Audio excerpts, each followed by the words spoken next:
find myself in front of the wheel of the Tank HEV, Tank 300 HEV. Yeah, just going to give you guys the driving impression, how this one compares to the normal petrol version, the Ultra that I'm driving. And yeah, so this is the HEV, and initial impressions is the acceleration is not what I thought it would be. I thought it would have like a hell of a lot more acceleration, just sort of traffic driving, and also the brake feel is a little bit different, but we'll talk about that in the video as we go along.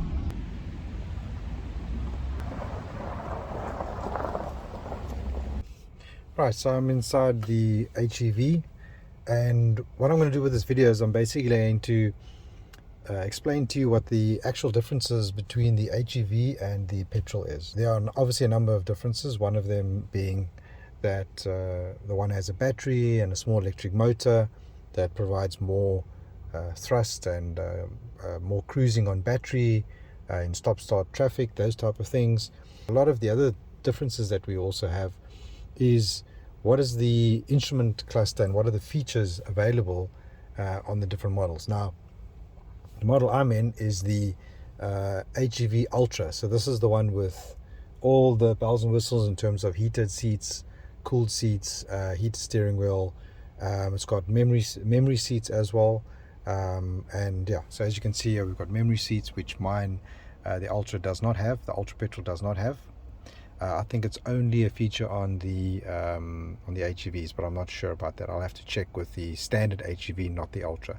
But anyway, this one has memory seats. It's also got wireless charging, which we know is over here.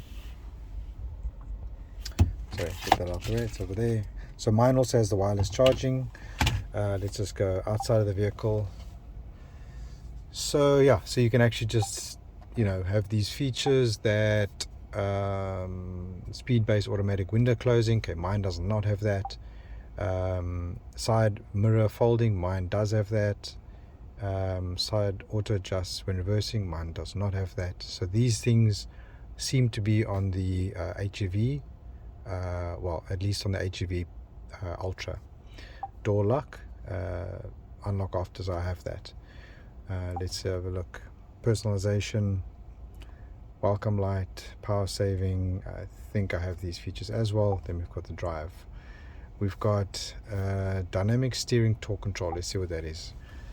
DST is used when the grip coefficients on the two sides of the car differ. For instance, when driving on icy or snow-covered roads in the north or wet and slippery roads in the south. It is activated when the car yaws or slips due to acceleration or braking, and reduces the yaw and slip, improving. Okay, so this is basically a stability control feature.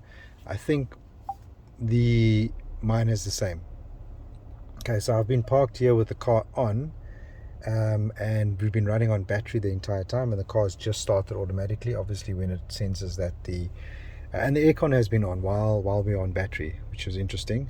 And it's just started the engine automatically, obviously because it feels that the battery maybe is running a bit low. So that was just something.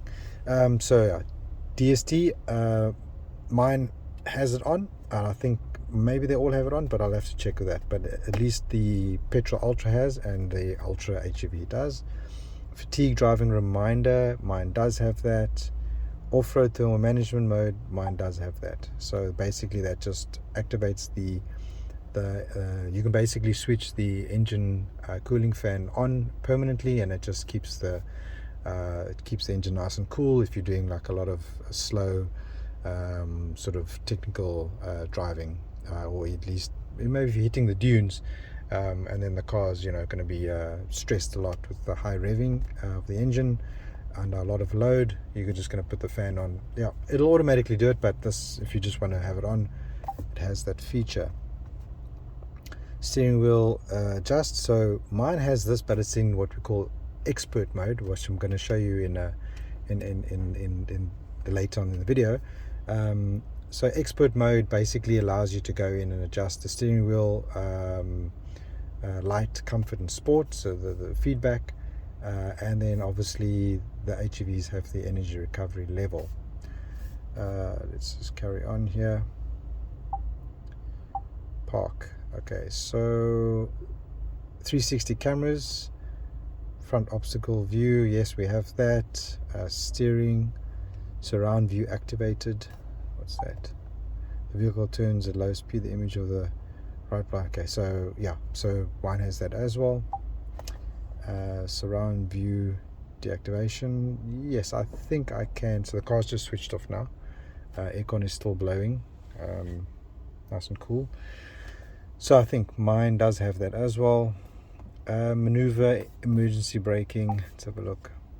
When driving low speed, if there is a collision risk in front of the vehicle or behind, the system will recognize this and automatic control braking. I think mine does have that as well. It's just named differently, and it's obviously in a different part of the menu. Yeah, so we've got that. Outside the vehicle, lights. Okay, so we've done ambient lighting. So yeah, so mine has the same multicolor. You can change the color of the lighting, which is basically the ambient lighting there and the lighting that's inside. It's hard to see now, but basically yeah, you can see that. Yeah, so you can change it. So yeah, the Ultra has that also. Okay, let's just go into a different menu here. Let's go to the main menu. So one thing that this car does have, which is different, I believe, is yes, so this one has Android Auto wireless and Apple CarPlay wireless, which mine, for some reason, the Ultra Petrol does not have. It says Ultra, but it doesn't have the wireless, which, why would they omit that? It's just a bit strange. And the HEVs all have this, what we call off-road mode, what they call off-road mode, and it's just a much better graphic display. So I wish my Ultra would have this graphic display. I mean, it's got a cool little the little graphics here. It's got the inclinometer and the roll and the pitch and the compass, and it's got atmospheric pressure, and it's got altitude. Like, why doesn't my car have this? It's the more off-road centered one, or more off-road focused one, which you know, it's got the front locker, the rear locker, center locker. It's got, you know, all the bells and whistles in terms of off-road mode, but it doesn't have the cool sort of, you know, off-road features here in terms of the display, which I really, you know, I like these things. These are geeky things, but I love these things, and it just doesn't have it. My car has these things. It has, yeah, tire pressure monitoring system, that type of thing. And let's see, yeah, so this one has the invisible mode. So basically you can make the car invisible, and you can actually see underneath the car. I think I have park assist, intelligent park assist. I'll have to check that on my car. Reverse tracking, what is this? Okay, I suppose that's when you're reversing, just changes the camera. Let's have a look. Okay, what have we got here? This is the air conditioning. So this graphic looks a little bit different as well, but basically functions the same. Here you've got your different connection settings. So you've got your Bluetooth.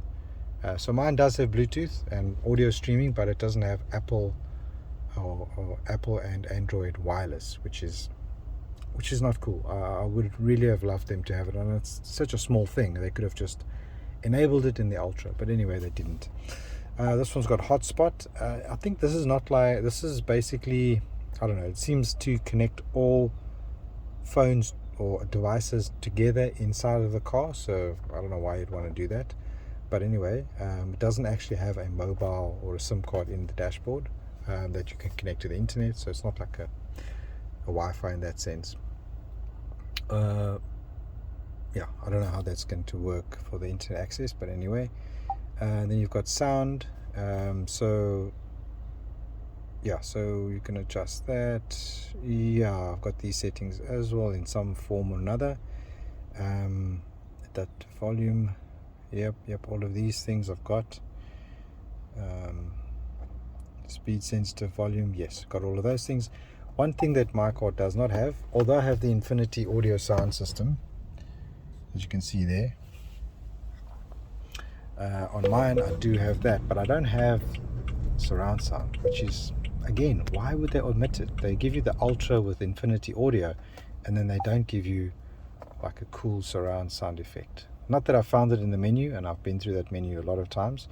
I just don't see it. Yes, I can adjust the treble, the mid, and the bass, but don't have surround sound effect, which is, yeah, another small omission which I wish my car had. I don't know if it'll make that much difference to the audio. I haven't tested the audio. It's a bit difficult to do on a camera phone, but yeah, we'll just have to trust that it actually makes a bit of a difference. Yeah, let's go to display, automatic brightness mode, instrument screen brightness mode, central control, vehicle backlight brightness adjustment. Yeah, I don't know what a lot of these things do, but if you read the manual, I'm sure you'll know. So yeah, you can adjust the different units. That I can do, but I do it on the dashboard here on the screen when I push this home button, which doesn't do anything here. But then I get like another little menu, and I'll show you that video.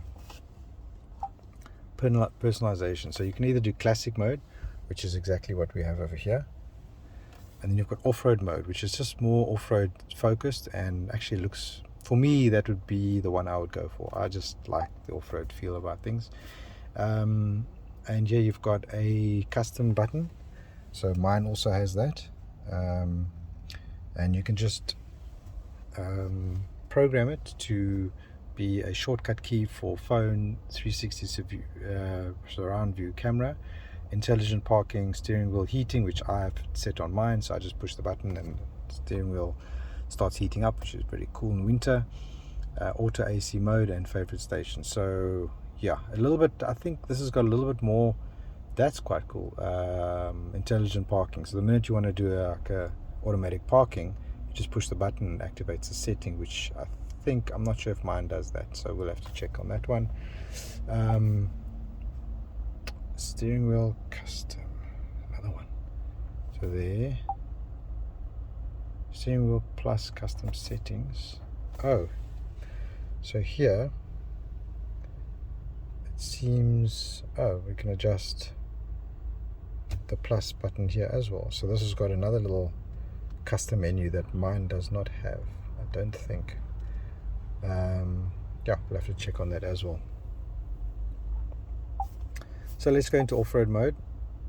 Again, it just changes a little bit. I think when you put it into four-wheel drive, and we're going to do that over here, I'm going to show you now the differences. Basically, this is all-wheel drive and 4 low, and then here we've got the different settings. If you can see the reflections there. So I'm going to go through all of these settings. One thing that I think owners might not know is that if you just drag from the top here, there we go, you actually do get another set of shortcuts that you can program. Mine seems to have a lot more settings. Like I can actually, let's have a look. Yeah, I have a bigger menu, I think, that you can actually program. Let's have a look. Okay, that's that. So you've got Bluetooth, hotspot, screen off, surround sound, intelligent parking, ambient lighting, steering wheel. Yeah, so I have some settings. I seem to have a bigger menu or more options to choose from. But anyway, that is a cool feature if you just want to get to a menu quickly and activate something or deactivate something. Talk about some features that I immediately notice here that are different to my car. So this is the same. This is your auto hold when you are, say, you're off-roading and you're doing rock crawling, things like that, and the minute you hit the brakes, you want the vehicle to auto brake, and if you hit the accelerator again, it's going to automatically release and allow you to move forward. So that's the auto hold. This is your brake. So what I do like about this car, it's got I think it's the cooled seats. Geez, I can actually hear it. There's literally a fan underneath my seat just that's blowing right now. I don't know if you can hear that. That's interesting. Wow, it's actually getting cool. Yeah, so that's very cool. So I have the cooled seats, but it's buried in the menu, where this has got a little button, and it's got different, so it's got different speeds. So that's actually very cool, but it makes a bit of a noise. Here's one to the other side. Let's see if it makes a noise as well. Here it goes. It definitely works. I can really feel my rear end is getting quite cool. Switch that off. And then what you also have here is heated seats and heated seats. So that's very cool in terms of quick shortcut buttons, whereas I have to go into the menu and I have to change it there, which I don't know why this would be so different. I could have incorporated it on my one. So here you've got the crawl control, and then you've got tank turn, so this must be on for this to work. You've got park distance control, so mine, this button is over here, and then I've got the lockers over these two buttons over here, and then the rear diff lock and the front diff lock is over here, so that's different there. And this side, I've got my park control button over here, and I'm not sure what this one, this is the expert mode that I'll show you, expert mode. And then over here, let's just go up here, and then the lockers is over here, so they've got the front locker and rear locker over there, and these are the same. So for me, I don't know what these are on my car. I'll have to check. See, I don't even remember what's on my car because you just don't take note of these things until you have to. So yeah, these are different. So the button layout is a little bit different on this car compared to my car, and I do like these. These are very cool features. It's little shortcuts. Okay, so now I want to go into the four-wheel drive modes. So this is an all-wheel drive, which means that I think it uses some kind of a torsion center diff that automatically distributes power from the rear to the front axle whenever slip is detected. And then you've got these different modes here. So in all-wheel drive, you have these modes here. Let's have a look. So you've got sport mode. Obviously that's just for more sporty driving. And then you've got snow mode, slippery roads. Let's have a look what else we got here. Sand mode. So this is all in all-wheel drive mode, so that's 4 high basically. And then you've got mud mode. Okay. And then you've got eco mode. Okay, suitable for public roads, paved roads. Okay, so this doesn't have the pothole mode that my Ultra has, which is basically a very aggressive four-wheel drive anti-lock or traction control mode. So basically when the wheels lose traction or in the air, it'll brake that wheel and send power to the wheel that actually is on the ground, that has the most traction, and basically acts as sort of electronic diff locks, and it works very, very well. On the HEV, it doesn't seem to have that feature, and I don't know which mode would be the best. Let's have a look again. You've got normal mode. Okay, alright, so that's normal mode.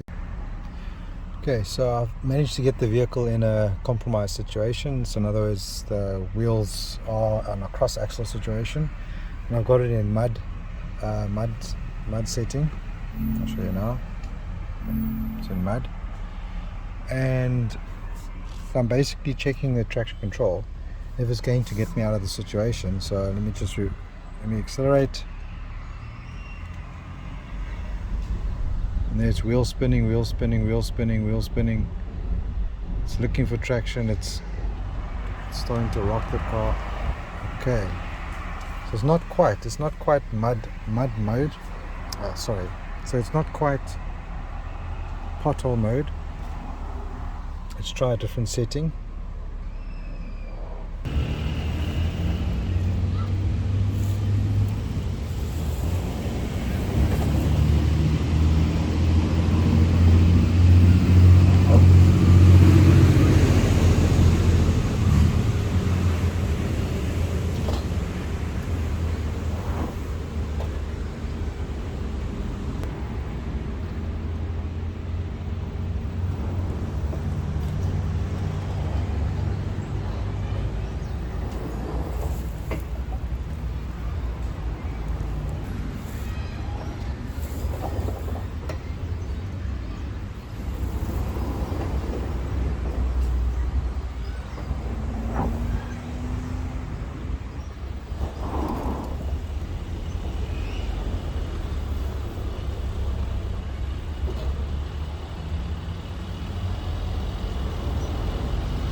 So as you can see, in 4 low normal mode, the traction control is actually very effective. It actually brakes the wheels quite effectively and got me out of that situation with not even using a lot of acceleration. I mean, I was basically idling, and just from the low gearing and the idle, it actually just sort of moved the car and activated the traction control, and it got me out of that situation. So very, very impressive again. You have the other options, the mud, the snow, and all that. That's all available in all-wheel drive, or in 4 high, in other words. And those you use, if you're just going into the dunes, or you're going through some muddy, or you're driving in snow, if that's what you do, then you'd use those settings. But if you're really going off-road and rock crawling and up a trail, I would use 4 low normal mode. It works pretty well. And if you really need to, you can activate the rear locker.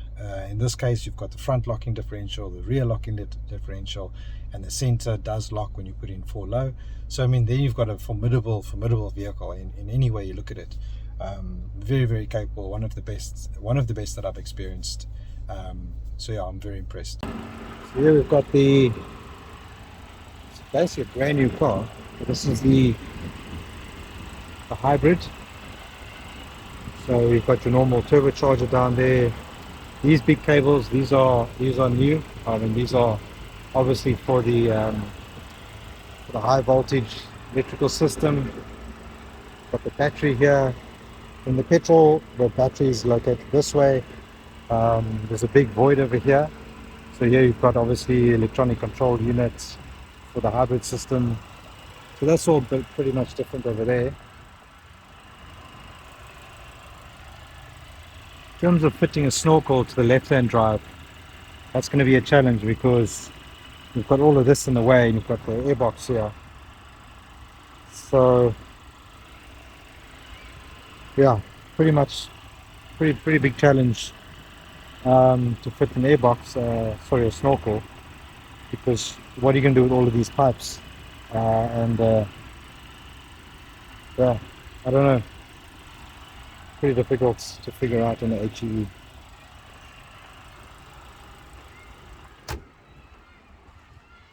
Let's go around the back and let's look at where that battery is. So it's a bit noisy here.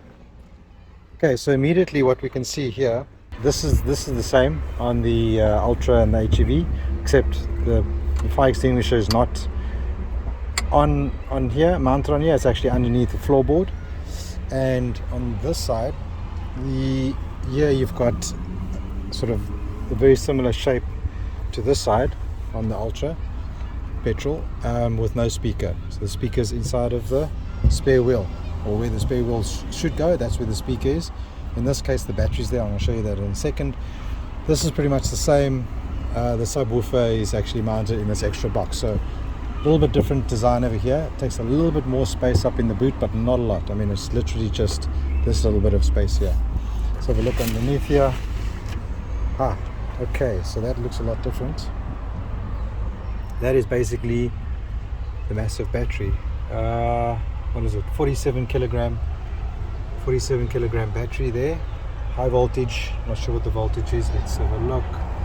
So 5.2 amp hour, 338 volts, 1.7 kilowatts of energy. Okay, so yeah, so that is weighing the back down. It doesn't take too much space. I mean, you can still fold these seats flat. I'm going to show that to you now. So yeah.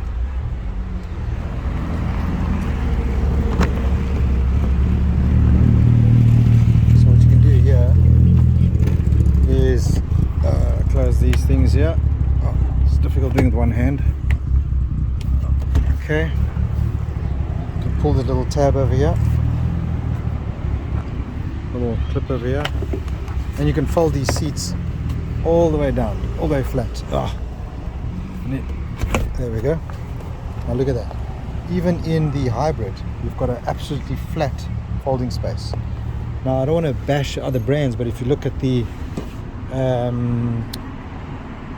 Toyota Prado, you cannot do this. You cannot fold the seats completely flat. which is a pity, you know. It's really a pity. You can fold them completely flat and you've got a big area of space here. I wonder if you can even lie down in this thing. Let's have a look.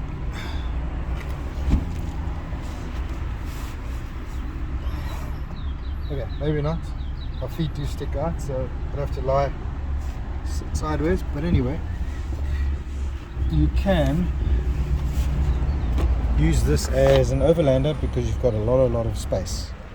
You can use it as an overlander because you've got flat folding space, which is in the Prado. I don't know what they did. They put the battery in, but they've got like a high box here, and then it's got steps and all sorts of things. So you really can't do that. So no compromise really with the HEV model. So this is really cool. I like this. Easy to fold away again.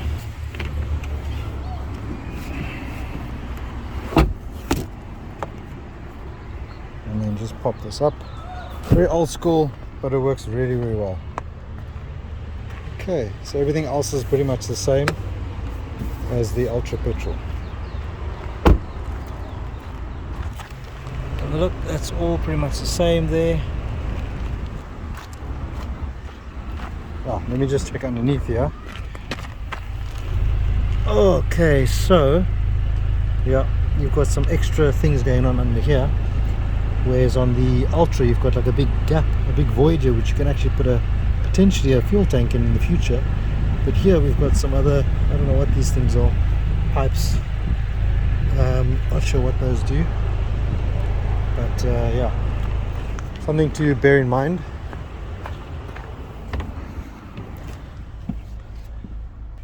So something to bear in mind there is that if you have the HEV, you're not going to be able to put potentially a long-range fuel tank when they do come out one day, because there's a whole lot of other things that are under there.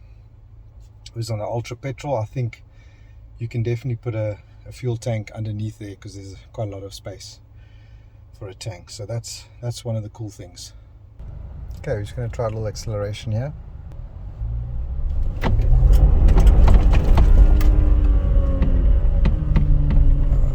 That's pretty good. I mean, that acceleration is pretty good. And it's on the gravel. It really, yeah, that was quite a thrust, and that's in sport mode.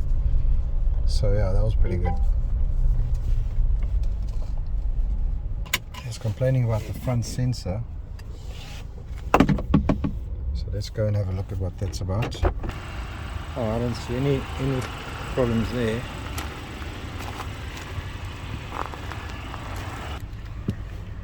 Oh shit. Okay, so here we've got sport mode. Let's just accelerate.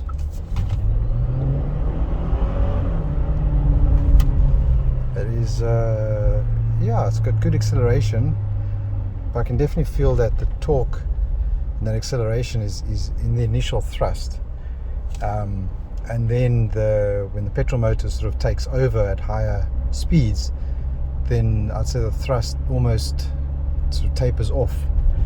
So it's definitely good for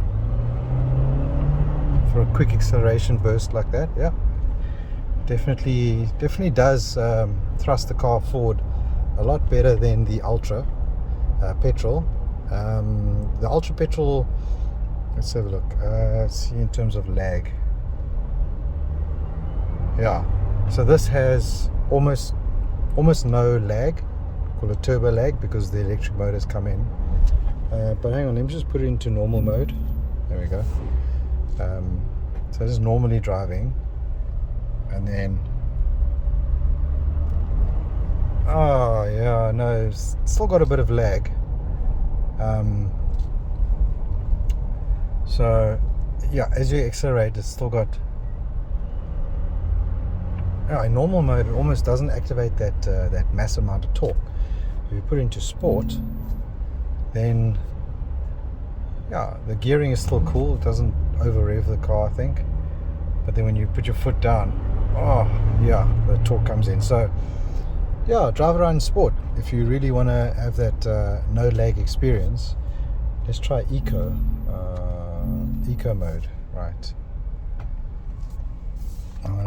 Sorry, it's just a lot of traffic here in the southern suburbs. So you go eco mode.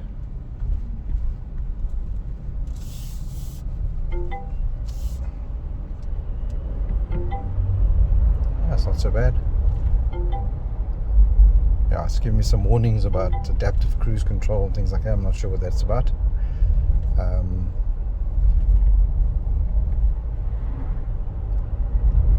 Yeah, definitely compared to the Ultra petrol, it definitely has less turbo lag, whereas in the Ultra petrol you accelerate and a little bit of turbo lag, and then you can feel the torque comes in. It's actually the gearbox that actually holds the gear for longer, so it's not really turbo lag. At about 1750 RPM, and the torque comes in quite nicely, and then it pulls nicely, but it's just a little bit of turbo lag. But here, not so much. Here the engine's shut off, and now it's in battery mode, so that's pretty cool. So here we're in battery mode,